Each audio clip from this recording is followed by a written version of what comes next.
Hello lads and lasses and welcome back to the channel. Today we have some more transfer news on some potential incomings, and we also have a new contract that is going to be renewed. I'm sure you'll already know who it is, but I will talk about that later. Before we get into any of that though, do go down below, do go hit that subscribe button, hit that like button, turn those notifications on. We are trying to hit 200 subscribers before the end of this year. So if you want to help us get to that goal, do go down below. If not, carry on watching this video. So the first bit of transfer news is Marcus Llorente is apparently a target of the club. I've seen this pop up a few times now, and I'm not quite sure why.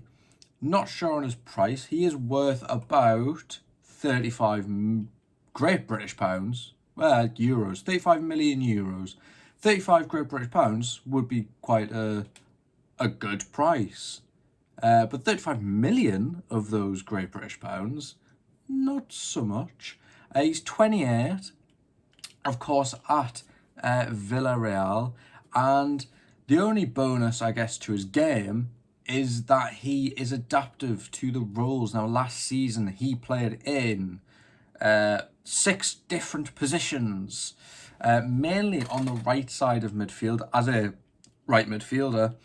And then he played 4 games as attacking midfielder. He played 20 games at that right midfield. Usually, in seasons past, he would mainly be playing as a defensive midfielder or as the central midfielder. So he can play pretty much anywhere. I mean, he played a game at right wing and he played a game as like a secondary striker. So he's played all over the field this season, and in past seasons he's played pretty much. I don't think there's not many positions where he hasn't played. But yes, he's at Atletico Madrid. He has some Champions League experience, which is nice. He did only play 3 games in the Champions League last season. Only played 22 games in the league. He actually missed 3 of the Champions League games. He just wasn't part of the squad.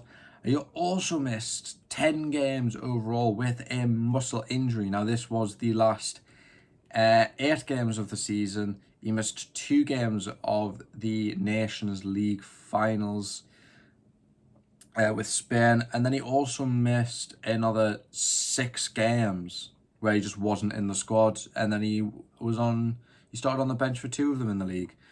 So a little bit of an injury concern there. I'm not sure it's something we need, as we've midfield stacked. We have 7 different midfielders that can play in this midfield this season. They're all probably going to be getting game time as well. I don't personally see a way that there's a way they don't get game time at some point. Even Murphy, as we've talked about, is going to be getting game time probably in the cups, but still, game time's game time. So adding another central midfielder I don't think is integral. The only bonus to bringing him in is he can play on the right-hand side of midfield. He's played a game as a right winger, so if we really have to, we can push him up. I don't know a lot about his game, but I'm pretty sure he isn't the fastest, so he's not a speedy winger. I don't know how well his dribbling is. It's something I would have to research if there are concrete talks that we would be having with Atletico Madrid. Yeah, that's just a bit of transfer news I thought was interesting because it's a midfielder. And speaking of midfielders, some of you will know that we do in fact hold an interest in Kefren Turam, who plays for Nice and played for Nice during the Stella Cup this past weekend. Now, I listened to the NUFC blogcast before I did this episode. Of course, if they're great for transfer news and everything with what's going on. Very good with all that sort of stuff. If you prefer reading, though, they do also have the NUFC blog. I will link that down in the description for you.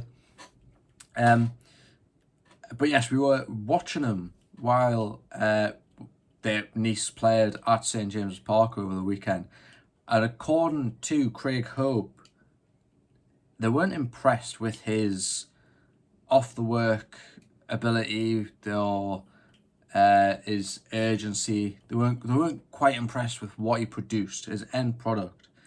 Now, he is, again, a central midfielder. He plays centre midfield, he plays defensive midfield. He's played 2 games one game as a left midfielder, 1 game as more of a winger. And he played in the Conference League last year. They did end up playing 12 games, including qualifiers. He didn't miss any games with injury. He wasn't in the squad for the last 3 games for Nice. But he didn't get injured last season, which is a good sign, because we want to try and bring in players who aren't quite injury prone.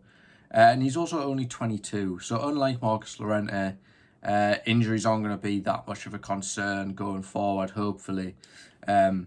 He does cost the extra 5 million though, rated around £40 million. But with his, I wouldn't say it was a poor performance. I thought he actually played okay in that Nice game. I got to see him play. I got to see Todibo play as well, as I mentioned in my review of that game. And I was, of course, impressed by Todibo. And we have had links with Todibo, but he looks now like he's going to either Juventus, or he looks like he's going to be the Harry Maguire replacement if Maguire is sold to West Ham, I think it is, along with McTominay. Bit interesting. Wanting 50 mil to bring them together at West Ham. Not each, combined. But Thuram, again, not another player we need. He is young. He fits into that young sort of calibre. But we've got enough midfielders for the moment. We don't need to think of midfielders for maybe another 3-4 years. Because we've got Anderson coming through. We've got Lewis Miley coming through. We've got Bruno Tonali, Big Joe there. Joe Willock, when he's not injured, he'll be there. Sean Longstaff's there. Not players we particularly need. And another midfielder that we have been linked with, because we've only been linked with midfielders since signing Livramento, is Florian Wirtz, the Leverkusen attacking midfielder. He can play, I believe, a little bit on the wing. I actually don't have his stuff up at the moment, because I only seen that we were linked. We hold a brief interest, I'm pretty sure. But it's another player that we don't particularly need. We need a centre-back desperately. We are going into the season with Shaw and Lascelles as the only right-sided centre-backs we have. Alex Murphy played there, but he is left-footed. He looked comfortable, but whether he'll look comfortable against Premier League opponents as well, in more competitive games, stuff that aren't just friendlies, it'll be the real test for him there. I think we need to be bringing in a centre-back over another midfielder. We've got Tonali, we brought in Barnes. Let's bring in a centre-back. Let's look to loan a left-back and maybe even a right winger, just in case we need the likes of Murphy to be playing right-back more often. And then if we need to push Livramento out to the left, even though I recently learned he has only played 1 competitive fixture at left-back, and that was while he was still at Chelsea. So it'll be interesting to see if we do actually play on left-back. If we play Livramento and Trips together, Trips will probably go left-back.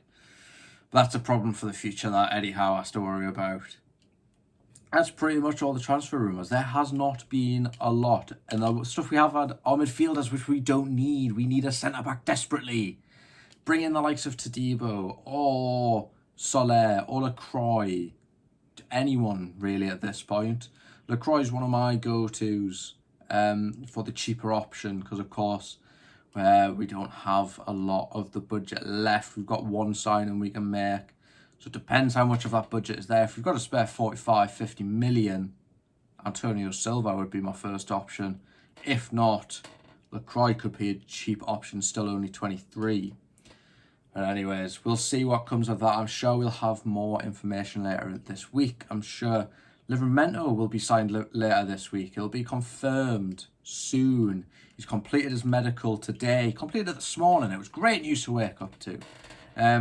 £31 million it will cost us, with 5 million added on. Glad we could get this deal over the line finally. Of course, a lot of the squabble on how much it would cost was because of Chelsea's percentage of sell-on. which it's fluffed up a little bit, but will survive. I don't think it's the end of the world. And again, if it's a player for the future, isn't it? He's 20 years old. He's got another 15 year in him, maybe, depending on how his days goes, depending on how his knees hold up, especially. I thought it was a risk spending that much money on someone who's just come off an ACL tear year. But I'm sure everything's going to be all right. He's not going to be that stressed. He's not going to be right back number one from the outset. He's obviously going to be the successor, and he's going to play a lot of cup games, I'd imagine. But Livramento confirmed to be in, medical completed, just waiting for the official announcement. And then Bob's Rungle, we've made signing number 3, and it's just a centre back and a left back and a right winger, and then we're pretty much sorted for the next few years. Finally, before we finish off though, Bruno Guimaraes, his new contract's being worked on. I don't think he doesn't need a new contract, but obviously we want to tie him down for longer. He wants to be tied down for longer. He wants to be here, which is great to see from a player. But yeah, that's ongoing. Positive signs being made. Nothing for us to worry about too much, though. It's just one of them things where he wants to get this done. We want to get it done. Then no one worries. So yes, that is everything for today's news. If you are enjoying what you're seeing in this video, go down below, hit that like button. If you don't enjoy what you see, leave a comment, let us know what needs to change, so I can try and make this channel as best it can. While you're down there, also hit that subscribe button, turn those notifications on. And that is it. I will have my league predictions later on this week. I will also have a video about my Newcastle specific predictions. And then on Friday, I will have my preview to the Aston Villa game. And then on Sunday, I will have my review of the Aston Villa game.